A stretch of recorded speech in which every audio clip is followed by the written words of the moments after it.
ردد 100 مرة هذه الكلمات: إياك ثم إياك أن تفرط فيها، يأخذها ملك تحت الجناح ويصعد بها إلى السماء فيوضع لك الرزق والبركة في الأرض. السلام عليكم ورحمة الله تعالى وبركاته. اللهم صل وسلم وبارك على نبينا محمد عليه الصلاة والسلام وعلى آله وصحبه الكرام. 4 كلمات احفظهم يكون عليك رزق وبركة طول حياتك. إياك ثم إياك أن تتركهم، لا تتصدق. الثواب والأجر والرزق والبركة الذي سوف تأخذها من هذه الكلمات. الكلمات هي سبحان الله، الحمد لله، ولا إله إلا الله، والله أكبر. دايما نقول هذه الكلمات، كلمات يحبها الله سبحانه وتعالى. لما تقول هذه الكلمات يأخذها ملك تحت الجناح. شوف سبحان الله، الكلمات يأخذها ملك تحت الجناح ويصعد بها إلى السماء. لا يمر على ملك من الملائكة إلا واستغفروا لصاحبها، لا يمرون على ملك إلا ويستغفرون لك حتى يحيى بها وجه الرحمن. قولوا الله أكبر في التعليقات. الله أكبر، الله أكبر، الله أكبر. شوفوا سبحان الله والحمد لله ولا إله إلا الله أكبر، تؤخذ على جناح ملك وتصعد بها إلى السماء، ولا يمر على ملك من الملائكة إلا ويستغفرون لصاحبها. الملائكة يستغفرون لك بهذه الكلمات، ثم يحيى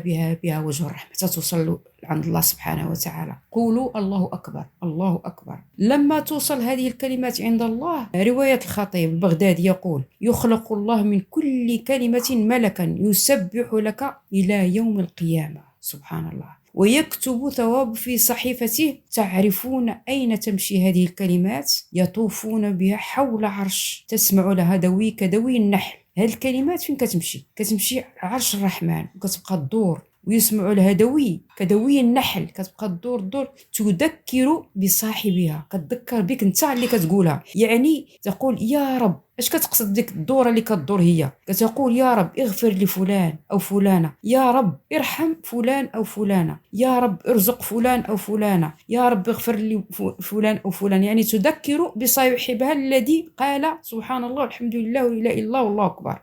هذه الكلمات يحبها الله سبحانه وتعالى. احب الكلام الى الله سبحان الله والحمد لله ولا اله الا الله والله اكبر. لهذا يطلع ملاك على الجناح ديالو، ولما كيصعد فين ما داز على شي ملك كيستغفروا لك حتى يصل الى الله سبحانه وتعالى. ولما تصل عند الله سبحانه وتعالى تطوف حول العرش، تبقى تدور. يعني كتسمع كدوي النحل، يعني داك الصوت ديالها. علاش كدير داك الدوي؟ تذكر بصاحبها وتقول يا رب اغفر لفلان، يا رب يعطي لفلان، يا رب يرزق لفلان، يا رب. سبحان الله، سبحان الله.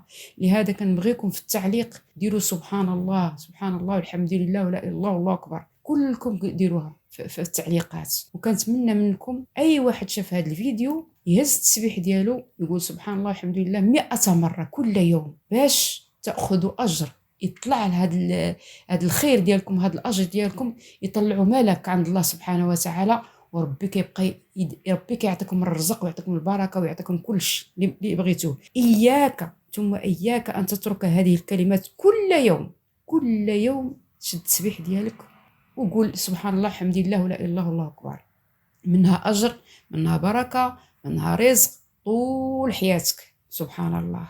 كاين ناس اللي كيعرفوا سبحان الله الحمد لله ولا اله الا الله اكبر، ولكن ما كيعرفوش القصد ديالها. وانا شرحت لكم دابا فين كتمشي هاد سبحان الله الحمد لله ولا اله الا الله والله اكبر. فيها البركه، وكتبقى لكم بركه طول العمر.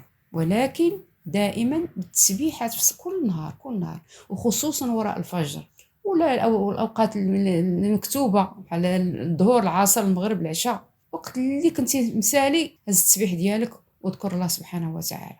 كما قلت لكم اياك ثم اياك ان تترك هذه الكلمات الطيبه، هذه الكلمات الجميله، هذه الكلمات اللي فيها الخير وفيها البركه وفيها الرزق. نتمنى كل واحد شاف هذا الفيديو يبارطاجيه مع صحاب ديال مع عائلته، مع اصحاب ديالو، لتعم الفائده. وما تنسونيش باللايكات ديالكم، التشجيعات ديالكم، وتفعيل الجرس باش يجيكم كل جديد. والى فيديو اخر، والسلام عليكم ورحمه الله تعالى وبركاته.